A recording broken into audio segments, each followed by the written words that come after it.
अब इससे ज्यादा और क्या कह सकते हैं भाई और बहनों। हाथ कंगन को आरसी क्या, पढ़े लिखे को फारसी क्या। हमारा किसी से राग द्वेष नहीं, कोई वैर भाव नहीं, हमारा कोई शत्रु नहीं, हमारा कोई मित्र नहीं। हम भक्ति मार्ग में हैं। ये मनुष्य जन्म केवल परमात्मा प्राप्ति के लिए मिला है। बाकी ये दुनिया फोकट की राजनीति करके अपना जीवन बर्बाद कर जाएगी, कुछ भी लेना देना नहीं है। दुनिया भी अध्यात्म ज्ञान से अपरिचित है, इसलिए सारा दिन तू मेरी मेरी में लगी हुई है। आप और हमें गुरु ने दया करके ये ज्ञान समझा दिया, भक्ति दे दी, इसलिए आप और हमने भाई और बहनों भक्ति में आगे बढ़ना है, गुरु को प्रसन्न करना है। ये हमारी रिहर्सल देख रहा है गुरु हिसार जेल में बैठ के, किसी ने बांध नहीं रखा, सारी सृष्टि का मालिक है। आने वाले समय में तो दुनिया नाक रगड़ेगी। ये युग परिवर्तन का दौर चल रहा है। जो दुनिया ढूंढ रही है ना यूट्यूब पे, कल की भगवान, कल की भगवान, ये हिसार जेल में बैठा कल की भगवान, रियल कल की भगवान सीना ठोक के कह रहे हैं। और 3 साल बाद तो मजबूरी में नाक रगड़ के मानना पड़ेगा दुनिया ने कि इनसे बढ़कर कोई भगवान नहीं, कोई परमात्मा नहीं, देवों के देव महादेव है ये। अरे भगवान आएगा सिर पे सींग लगा के आएगा क्या? संत रूप में आता भगवान। श्री रामचंद्र जी को दुनिया भगवान मानती है, वो सींग लगा के आए थे। श्री कृष्ण जी को दुनिया भगवान मान रही है, वो पूंछ लगा के आए थे। तो आज अगर भगवान आएगा तो क्या नया कोई आडंबर करके आएगा? गेंडे की तरह नाक पे कोई सींग लगा के आएगा? संत की पहचान उसके ज्ञान से होती है। लेकिन ना तो दुनिया वालों ने त्रेता युग में श्री रामचंद्र जी को ठंडा पानी पीने दिया, ना द्वापर में श्री कृष्ण जी को ठंडा पानी पीने दिया। जन्म जेल में हुआ, जन्म लेते मामा उनका दुश्मन हो गया। कभी कंस मारने आ रहा है, कभी चाणोर, कभी केसी, कभी पूतना। सारा जिंदगी लड़ाई झगड़े में उनका बीत गया। अंत में दुर्वासा ऋषि के श्राप के कारण पूरा यादव कुल समाप्त हो गया। श्री कृष्ण जी के पैर में जहरीला तीर लगा, हाय हाय करके उनकी मृत्यु हुई। तो हम लोगों ने ना तो द्वापर में श्री रामचंद्र जी को, द्वापर में श्री कृष्ण जी को ठंडा पानी पीने दिया, और आज उनको भगवान मान के उनके मंदिर गाड़ के उनकी पूजा कर रहे हैं। क्या मिलेगा? अरे मूर्तियां पूजने से क्या मिलेगा? आज मंदिर बनाने से क्या मिलेगा? जिस समय वो थे उस समय अगर उनकी बातों को मानते तो कोई लाभ मिलता। अब मरने के बाद में डॉक्टर की मूर्ति बना दो और जाके दंडोत करो, महाराज जी मेरा पेट में दर्द होगा, डॉक्टर साहब वो मूर्ति तुम्हारा इलाज कर देगी क्या? है? अरे वो पत्थर की भैंस तुम्हारे को दूध की बाल्टी ठोक देगी क्या? तो आज इन भगवानों की, इनके जाने के बाद में जो मूर्तियां बना बना के पूज रहे हैं ना, यही हाल है। ऐसे ही त्रेता युग में रामचंद्र जी आए, बताओ उनकी पत्नी को रावण उठा ले गया, खुद की उनकी चाची ने उनको वनवास दिलवा दिया। कितने दुख भोगे, 12 साल तक जंगल में भटकते रहे, 10 साल तक सीता रावण की जो है कैद में रही। और अंत में फिर क्या हुआ? अयोध्या वासियों ने फिर सीता को जंगल में निकलवा दिया कि ये तो रावण के संपर्क में आ गई है। फिर बेचारी को, गर्भवती को श्री रामचंद्र जी ने जंगल में निकाल दिया। अंत में श्री राम और लक्ष्मण दोनों सरयू नदी में जाके जीवन लीला समाप्त करी। और आज हम उनको भगवान मान के पूज रहे हैं। तो भैया जब कोई महापुरुष आता है उस समय मानो, उस समय उनकी शिक्षाओं पे चलो, उस समय उनको पहचानने का प्रयास करो। और संत को पहचाना जाता है संत के प्रवचन सुन के, संत के सत्संग सुन के, उनके विचार सुन के। अन्यथा भाई और बहनों, अब सतगुरु रामपाल जी के अलावा धरती पे दूसरा कोई महापुरुष नहीं आने वाला।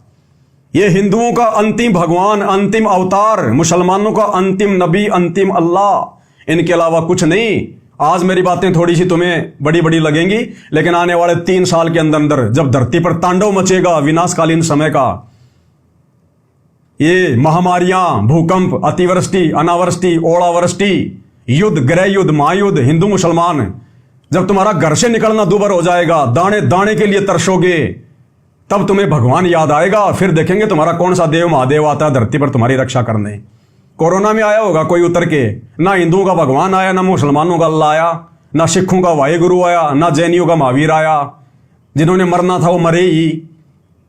ये आया हुआ भगवान। और उस समय मैंने ठोक के वीडियो बनाया था कि ये है सतगुरु रामपाल जी का चरणामृत, ये है कोरोना की ओरिजिनल वैक्सीन।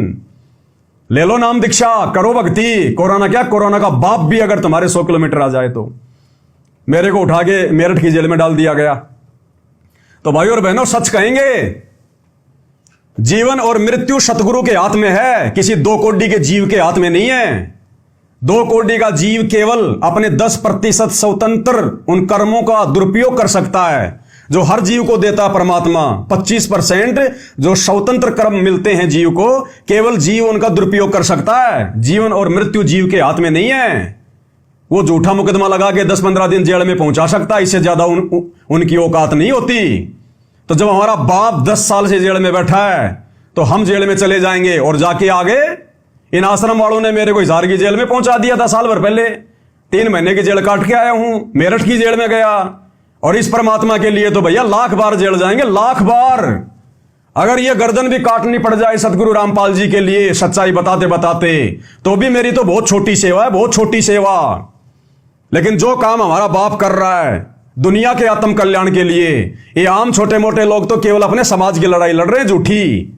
कोई यादव समाज का, कोई ब्राह्मण समाज का, कोई जाट समाज का, कोई राजपूत समाज का लेना देना कुछ नहीं है, ना वो समाज काम आता। और ये सतगुरु रामपाल जी तो पूरे विश्व की लड़ाई लड़ रहे हैं आत्माओं को काल के जाल से निकालने की। और इसमें अगर हमारे जैसे अगर 2 कोटि के जीवों का छोटा बहुत कोई सहयोग हो जाए, महीना 2 महीना, साल 2 साल अगर जेल भी जाना पड़ जाए, तो ये तो हमारे लिए जो है गर्व की बात है, गर्व की बात। इतिहास बनेगा आने वाले समय में। तो मैं बाकी सभी लोगों से भी प्रार्थना करूंगा कि आप सब लोग सतगुरु रामपाल जी के सत्संग सुनना शुरू कीजिए। ये बरवाला कांड को देख के या सतगुरु रामपाल जी के इस परिवार की घटिया इन हरकतों को देखकर संत जी में दोष मत निकालिएगा। देखो, देखा देखी में किसी संत की निंदा करने से बहुत गहरा पाप लगता है। आप कभी सतगुरु रामपाल जी के यूट्यूब पर सत्संग सुनो, सृष्टि रचना सुनो, तुम्हारी आंखों से आंसू गिरेंगे कि इतने दिन तक भगवान ये ज्ञान हमारे तक क्यों नहीं पहुंचा। हम तो दुनिया की देखा देखे में उनको पता नहीं गुंडा बुंडा देशद्रोही मानते रहे। अरे भैया, अब क्या कहें इससे ज्यादा।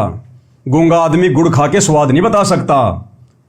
लेकिन फिर भी आपसे प्रार्थना कर रहे हैं, आप लोग सतगुरु रामपाल जी के सत्संग सुनना शुरू करो, प्रवचन सुनना शुरू करो। अरे सारा दिन मोबाइल में शॉर्ट वीडियो, रील वगैरह, इंस्टाग्राम पे फलाना दिखना, ये नगनी फोटो, ये पोर्न वीडियो, दुनिया भर के चीजें देखते रहते हो। क्या मिलता है तुम्हें? तुम्हारा दिमाग खराब होता है, तुम्हारे अंदर कुविचार उत्पन्न होते हैं, फिर ऐसे तुम्हारी संतानें करेंगी आगे चल के। एक आदमी मोबाइल देखने में कम से कम 4 से 5 घंटे का समय अपना रोजाना अपना बल्कि बर्बाद करता है फालतू की वीडियो में। अरे आधा घंटा नियम बना लो, रात को खाना वाना खा के जब बेड पे जाके सोऊंगा, आधा घंटे कान में लीड लगा के संत रामपाल जी के सत्संग सुनूंगा। तुम्हारी 75% आपदाएं तो संत रामपाल जी के सत्संग सुनने मात्र से समाप्त होने लग जाएंगी। ये परम संत है, इनके वचन में शक्ति है, इनके वचन कान के माध्यम से अंदर जाके रिएक्शन करेंगे तुम्हारी 75% समस्याएं।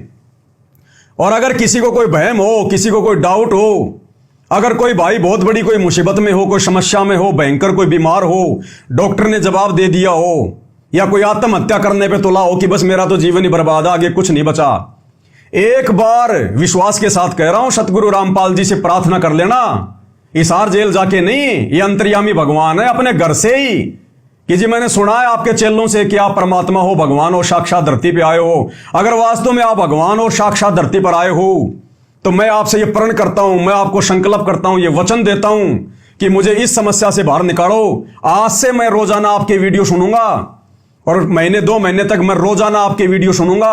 और हे भगवान, मुझे इस समस्या से बाहर निकालो। उसके बाद मैं आपका नाम भी लूंगा और आपकी भक्ति भी करूंगा।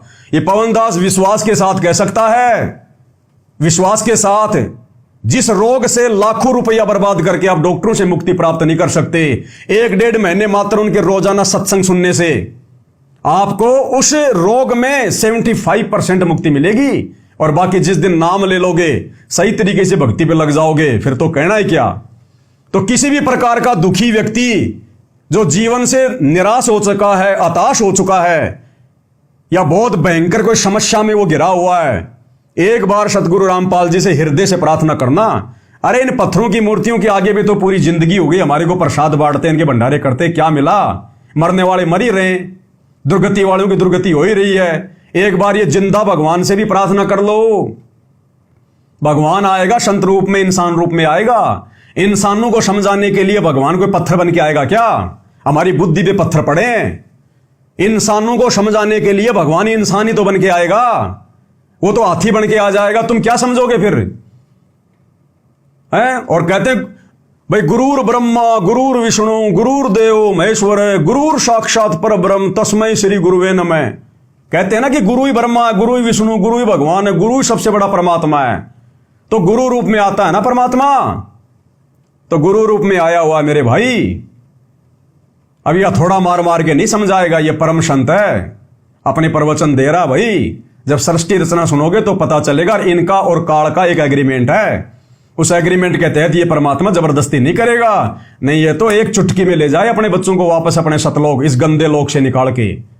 रात दिन जहां लोग यहां पे नेता लोग राजनीति में लड़ रहे हैं, शुअर यहां पे टट्टी पे लड़ रहा है, इंसान यहां पर रोटी के लिए लड़ रहा है। ये कोई लोक है, कोई रहने की जगह? ये सुबह उठते ही यहां पे टट्टी में हाथ देना पड़ता है? ये दुनिया है? ये इस गंदे लोक में रहने के आदी बन गए, क्योंकि हमारे को इन नकली कबीर पंथियों ने, नकली साधु संतों ने उस असली परमात्मा का भेद नहीं बताया, वो असली लोक नहीं बताया जहां हम रहा करते थे पहले, जहां ना कोई मरना, ना कोई जन्म लेना, ना कोई रोग, ना कोई दिक्कत, ना कोई काम धंधा, ना गंदी राजनीति, दुनिया भर के ठाट बाट। वहां चलेंगे अपने परमात्मा के लोक में? मरना तो है भाई, मरना तो पड़ेगा। अगर सतगुरु रामपाल जी के शरण में आ गए, भक्ति सफल कर ली, तो उनके साथ उनके सचखंड में जाओगे। नहीं, मरना तो है ही भाई, फिर 84 लाख में जाओगे, सीधी सी बात। तो प्रवचन सुनना शुरू करो, चाहे 10 मिनट सुनो, चाहे 15 मिनट सुनो, एक बार आदत तो डालो। दुनिया भर के फालतू वीडियो देख के क्या मिलता है? संतों के सत्संग सुन के कुछ तो ज्ञान की बात मिलेगी, और देखना फिर तुम्हारी रुचि आगे से आगे कैसे बढ़ती जाएगी। तो भाई और बहनों, आज के वीडियो में केवल इतना ही। सच्चाई समय समय पर आप लोगों को बताते रहेंगे, दिखाते रहेंगे, और अगर सच्चाई सुनकर किसी को ठेस लगे तो भाई लाख बार लगे, लाख बार। हमने किसी से मतलब नहीं है, हम अपने गुरुदेव भगवान के भरोसे जी रहे हैं। ये श्वासें उनके द्वारा दी गई है। पिंड प्राण जिन दीने दाना, गरीब दास जाकू कुर्बाना। बाकी समझाना भाई, क्योंकि जेता मीठा बोल ही तेता संत ना होई, और खरी खरी बाता कहे संत कहावे सोई। भाई जो सच्चा संत होगा ना, वो खरी खरी बात कहेगा। ये सतगुरु रामपाल जी के नालायक बेटे की तरह ये चापलूसी नहीं करेगा झुक झुक के। जो संत होगा सच्ची बात कहेगा, उसको दुनिया से कोई स्वार्थ नहीं होता, वो अपना कमाता है, खाता है, दुनिया के कोई आराम के पैसों पे नहीं जीता वो। तो भाई और बहनों, आज के वीडियो में केवल इतना ही। परमात्मा हम सबको आज्ञा दें, सद्बुद्धि दें, आशीर्वाद दें, हमारा मार्गदर्शन करें, इसी प्रकार से भक्ति मार्ग पर हमारे को दृढ़ता दें। बंदी छोड़ सतगुरु रामपाल जी परमेश्वर जी की जय हो।